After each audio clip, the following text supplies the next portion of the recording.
Merci de votre fidélité sans cesse renouvelable à notre antenne. Débutons l'actualité économique de ce jour avec les échos de ce forum de l'Union économique monétaire ouest-africaine sur l'intelligence artificielle pour une intégration régionale des douanes. 5 jours durant, autorités et experts passent à la loupe les avantages et inconvénients ayant trait à l'intelligence artificielle pour redynamiser les douanes de cet espace. Tino Ameganvi nous fait le point. Placé sous le thème Intelligence artificielle et les administrations douanières de l'Union économique monétaire ouest-africaine, le levier d'efficacité et d'intégration régionale, cette 13e édition met sur la table des défis de taille. La sécurisation des données sensibles, l'interconnexion des systèmes douaniers et l'harmonisation des pratiques. Pour le secrétaire permanent du forum, ces rencontres traduisent des avancées concrètes. Et vous aurez remarqué que déjà nos États sont dans la dynamique à travers le SIGMAT. Le Togo est interconnecté avec le Burkina, interconnecté avec le Niger, interconnecté avec la Côte d'Ivoire et le Mali récemment qui connaît le lancement du SIGMAT au niveau de Bamako. Donc ça c'est un exemple concret qui est une recommandation qui est issue du 12e forum et qui a été concrétisée à Bamako cette année. Des progrès salués également par les opérateurs du secteur privé qui voient dans cette synergie un atout pour la compétitivité. L'harmonisation des pratiques douanières permet de fluidifier le commerce entre les États membres de l'UEMOA. Un processus ou une procédure harmonisée nous arrange. Ça veut dire que nous avons les mêmes tests, nous avons les mêmes procédures. Et d'un pays à l'autre, je crois que les formalités, le dédouanement, le transit sur les territoires, ça facilite les choses pour nous. Mais pour aller plus loin, les acteurs de la douane tablent désormais sur l'intelligence artificielle comme catalyseur de transparence, de performance et de meilleure anticipation des flux commerciaux. Le Forum des agents des douanes de l'UEMOA est de retour à Lomé 7 ans après que cette ville ait abrité la 7e édition. À l'heure où les administrations publiques sont appelées à se moderniser et à accroître leurs performances, l'intelligence artificielle s'est invitée dans le monde et s'impose dorénavant comme un outil incontournable de transformation. Dans le domaine douanier, l'intelligence artificielle offre des perspectives immenses. Un cap résolument tourné vers l'avenir. Pour les douanes de l'espace UEMOA, intégrer l'intelligence artificielle, c'est aussi renforcer leur intelligence collective au service d'une intégration plus juste, plus fluide et plus durable.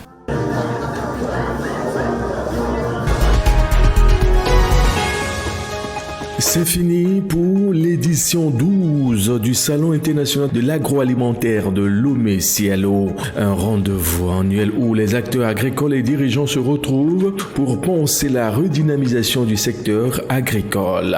Occasion également pour les acteurs de la filière d'élevage de bénéficier d'un grand appui à travers un projet. Suivez. Des mots, des vers, de l'art pour faire passer un message. Nous sommes à la cérémonie de lancement officiel du projet de renforcement de la sécurité sanitaire et économique des acteurs liés aux filières d'élevage.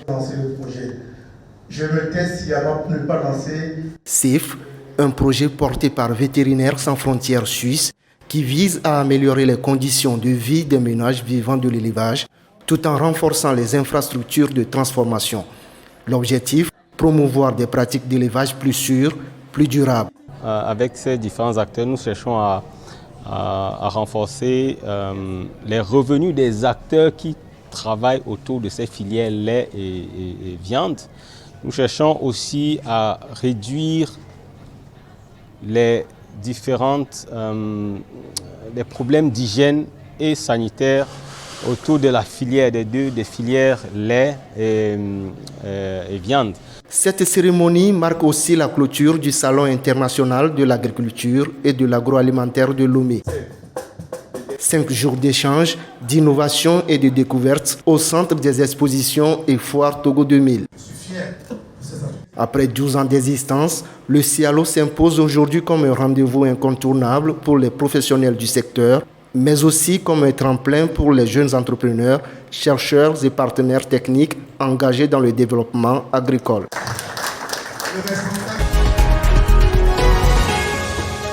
Aussi, dans l'actualité, notez que Cyril Ramaphosa est en Indonésie, ceci dans le cadre de la signature de plusieurs accords de partenariat économique entre les deux pays.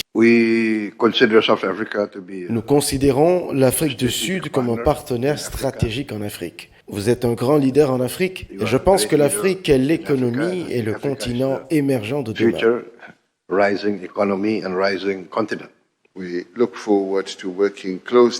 Nous sommes impatients de travailler en étroite collaboration avec l'Indonésie et d'autres pays BRIC et pays partenaires sur des priorités communes telles que la mise en œuvre de réformes mondiales indispensables. Le partenariat économique BRIC offre également un formidable potentiel pour soutenir le développement et la transformation de nos pays.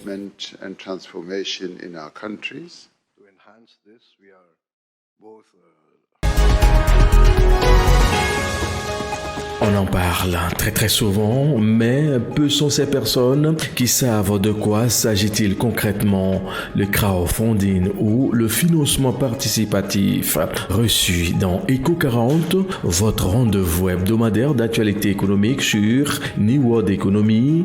Teco Gordon, juriste fiscaliste, revient ici sur la notion. Suivez. Alors, que faut-il entendre par financement participatif ? Pour comprendre cette thématique, il y a lieu de voir son appellation en anglais crowdfunding. Crowd qui signifie foule et funding qui signifie financement. Alors, et de façon littérale, on peut dire que c'est un financement par la foule. Maintenant, de façon plus juridique, l'autorité des marchés financiers en France et l'autorité de contrôle prudentiel et de résolution ont donné une définition assez concrète du financement participatif. Selon ces autorités, le financement participatif est un mécanisme de collecte de fonds, généralement de petits montants auprès d'un large public, en vue de financer un projet créatif ou entrepreneurial. Alors, ce mécanisme se passe essentiellement à travers Internet et intègre une forte dimension affective, c'est-à-dire que les contributeurs, en leur qualité de prêteurs ou d'investisseurs, accordent leur confiance aux porteurs de projets qui proposent leur projet à travers des plateformes de financement. Alors vous remarquerez d'emblée qu'ici, on identifie principalement 3 acteurs. Ici, il y a d'abord le porteur de projet, qui peut être un individu ou une entreprise. Il y a les contributeurs, soit à leur qualité d'investisseurs, de prêteurs ou de donateurs. Et il y a les plateformes de financement participatif qui proposent une interface pour réunir les porteurs de projet et les investisseurs. L'émission est en totale diffusion, je parle bien sûr des Eco40 sur votre antenne New World Economy. Très bonne suite de nos programmes à vous tous et à très vite.